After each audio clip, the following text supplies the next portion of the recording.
नया साल, नई उम्मीद और नया बजट, तीनों ही हमारी जिंदगी का एक बहुत ही महत्वपूर्ण हिस्सा है। अगर मैं आपसे कहूँ कि आपकी चुनी हुई सरकार का बजट आपको कैसा चाहिए, तो आपका जवाब क्या होगा? आपका जवाब होगा कि फायदेमंद होना चाहिए, महंगाई और बेरोजगारी पर काम होना चाहिए, रोजमर्रा की जिंदगी की जो समस्याएं हैं वो कम होनी चाहिए। देश का बजट हर साल आता है तो माहौल अपने आप ही बदलता हुआ नजर आता है। आपने देखा होगा आपके दफ्तर में, आपके आसपास सभी लोग इस पर चर्चा करते हैं। न्यूज चैनल हो या फिर सोशल मीडिया, हर तरफ डिबेट तेज होती हुई हमें नजर आती है। लोगों की उम्मीद और आशंकाएं बढ़ती हुई नजर आती है। इसके अलावा आम आदमी से लेकर बड़े से बड़ा इंडस्ट्रियलिस्ट भी एक ही सवाल पूछता है, इस बार बजट में क्या बदलेगा? लेकिन कई बार बजट सिर्फ टैक्स, सब्सिडी या फिर किसी सरकारी खर्च तक सीमित नहीं रहता है। कभी कभी बजट एक ऐसा मौका बन जाता है जहां देश का इकोनॉमिक हिस्ट्री या तो खुद को रिपीट करता है या फिर एक नया रिकॉर्ड बनाता है। ये कहानी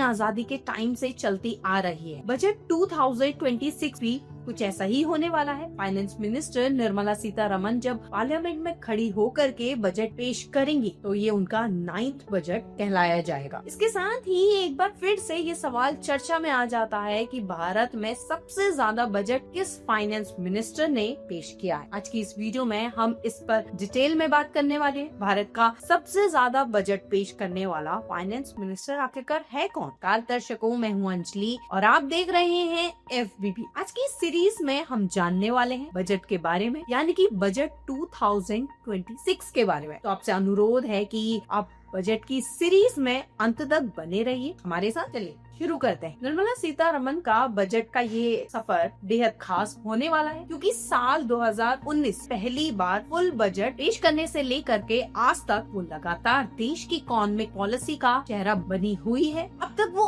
8 बजट पेश कर चुकी है, जिनमें से 6 फुल बजट है और 2 इंटरमिन बजट शामिल है। साल 2025 में उन्होंने प्रणब मुखर्जी के एक बजट वाले रिकॉर्ड की बराबरी कर ली थी। अब 2026 का बजट पेश करते ही वो प्रणब मुखर्जी को भी पीछे छोड़ देंगे और पी चिदम्बरम के बराबर पहुंच जाएंगे, जिन्होंने टोटल 9 बार बजट पेश किया है। आज हमारे पास एक ऐसा नाम है जिसके आसपास कोई नहीं पहुंच पाया है। वो नाम है मोरारजी देसाई का। भारत में सबसे ज्यादा बार बजट यानी कि यूनियन बजट पेश करने का रिकॉर्ड आज भी मोरारजी देसाई के नाम गया हुआ है। उन्होंने टोटल 10 यूनियन बजट पेश किए हैं। इस वजह से भी जब भी बजट और रिकॉर्ड की बात होती है तो मोरारजी देसाई का नाम सबसे पहले लिया जाता है। मोरारजी देसाई का दौर इंडियन पॉलिटिक्स और इकोनॉमी के लिए बेहद इम्पोर्टेंट माना जाता है। उन्होंने 1959 से लेकर के 1969 तक अलग अलग गवर्नमेंट में फाइनेंस मिनिस्टर की जिम्मेदारी संभाली है। देश तब आजादी के बाद के शुरुआती दौर से निकल करके इकोनॉमिक स्टेबिलिटी की तरफ बढ़ता रहा था। हर बजट के साथ गवर्नमेंट की प्रायोरिटीज हमेशा नजर आई है। कहीं एग्रीकल्चर पर जोर है तो कहीं टैक्स सिस्टम में बदलाव और कहीं तो सरकारी खर्च पर कंट्रोल। मोरारजी देसाई ने 1959 से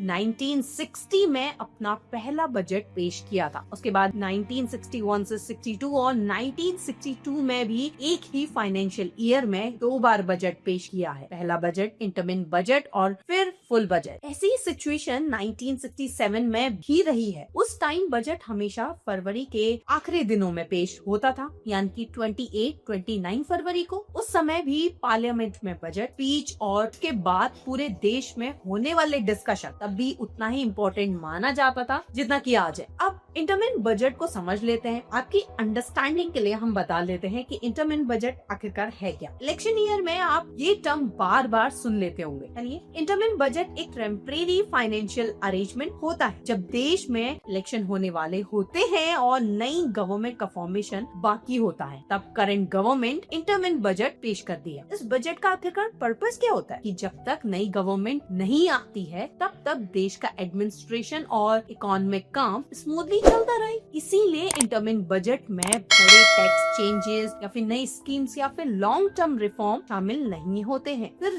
जरूरी खर्च के लिए पार्लियामेंट से अप्रूवल लिया जाता है, जो बेहद इम्पोर्टेंट है। मोरारजी देसाई ने अपने टेन्योर में 1962 और 1967 में 2 बार इंटरमिन बजट पेश किया है। वहीं करंट हमारी फाइनेंस मिनिस्टर निर्मला सीतारमण सीतारमन ने भी 2024 में इंटरमिन बजट पेश किया था, जब देश लोकसभा इलेक्शन की तरफ बढ़ता जा रहा था। आज के दौर में बजट सिर्फ एक ऑफिशियल डॉक्यूमेंट नहीं रहा है, ये हर सैलरी पर्सन की सैलरी, हर बिजनेसमैन के प्रॉफिट, हर फार्मर की उम्मीद और हर इन्वेस्टर के डिसीजन से जुड़ा हुआ है। बजट ही ये डिसाइड करता है कि टैक्स का बढ़ना या घटना महंगाई कंट्रोल में आएगी या नहीं, और सरकार का फोकस किन किन सेक्टर्स पर रहने वाला है। अब डिटेल में समझते हैं कि बजट 2026-27 को लेकर के क्या अनुमान लगाया जा रहा है कि इस बार किस किस सेक्टर में सबसे ज्यादा ध्यान दिया जा सकता है, क्या क्या नई स्कीम्स आएंगी, गवर्नमेंट का फोकस किन किन सेक्टर्स पर रहने वाला है। सरकार के अनुसार आने वाले बजट सिर्फ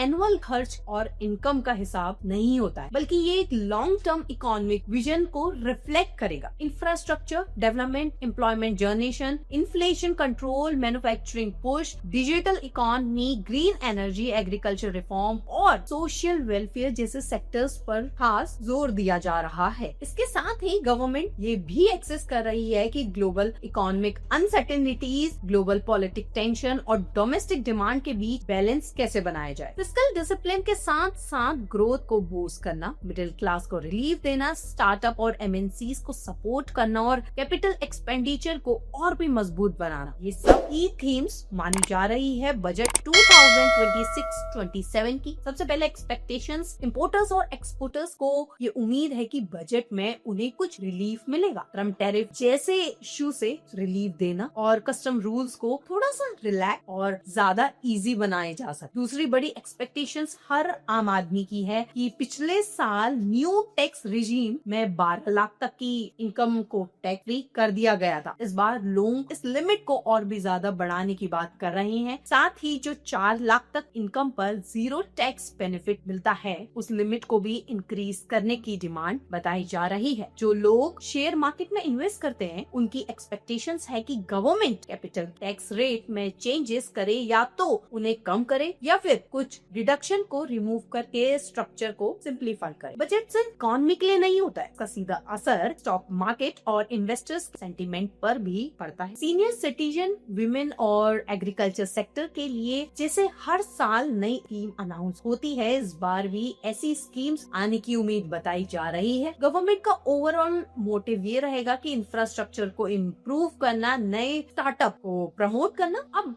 ये भी जानना जरूरी है कि एजुकेशन सेक्टर पर युवाओं का क्या कहना है, क्योंकि पिछले बजट में जो पॉलिसीज अनाउंस की गई थी, क्या वो ग्राउंड लेवल पर एक्चुअली एग्जीक्यूट होती है या नहीं, और बजट 2026 में क्या एजुकेशन और स्किल डेवलपमेंट को लेकर के कोई नई स्ट्रॉन्ग पॉलिसी आनी चाहिए। अगर आप क्रिप्टो करेंसी में भी इन्वेस्ट करते हो तो ध्यान रखिए, क्रिप्टो से जुड़े रूल्स और ज्यादा स्ट्रिक्ट होने जा रहे हैं। वहीं अगर आप इलेक्ट्रॉनिक व्हीकल खरीदने का प्लान बना रहे हैं तो अच्छी खबर आपके लिए ये हो सकती है, गवर्नमेंट इलेक्ट्रॉनिक व्हीकल पर ज्यादा रिलैक्सेशन और इंसेंटिव ला सकती है। हर बजट में ग्रोथ की बात होती है, लेकिन ग्रोथ तब कंप्लीट होता है जब नए लोगों को नौकरी मिलती है। आखिरकार हमारे देश के युवा चाहते क्या है हमारी चुनी हुई सरकार से। यूनियन बजट सिर्फ 2026 सिर्फ एक नंबर, टैक्स या फिर पॉलिसीज का डॉक्यूमेंट नहीं है, बल्कि ये एक ऐसा रोड मैप है जो देश के प्रेजेंट को संभालता है, फ्यूचर को डायरेक्शन देता है। इस बजट से एक्सपेक्टेशन हर किसी की अलग होती है। कोई टैक्स रिलीफ चाहता है, कोई जॉब सिक्योरिटी चाहता है, कोई बेटर एजुकेशन और कोई स्टेबल स्टॉक मार्केट। आज हमने देखा कि कैसे बजट का इम्पैक्ट आम आदमी से लेकर के इन्वेस्टर्स तक पड़ता है, और सबसे इम्पोर्टेंट कैसे युवा इस बजट को अपनी उम्मीद के चश्मे से देख रहा है। चाहे बात हो एजुकेशन रिफॉर्म की, इंटर्नशिप और एम्प्लॉयमेंट अपॉर्चुनिटीज की, या फिर स्टॉक मार्केट और इन्वेस्टमेंट कॉन्फिडेंस की, युवा सिर्फ बेनिफिशियरीज नहीं बल्कि स्टेक होल्डर्स भी। सवाल अब ये है कि क्या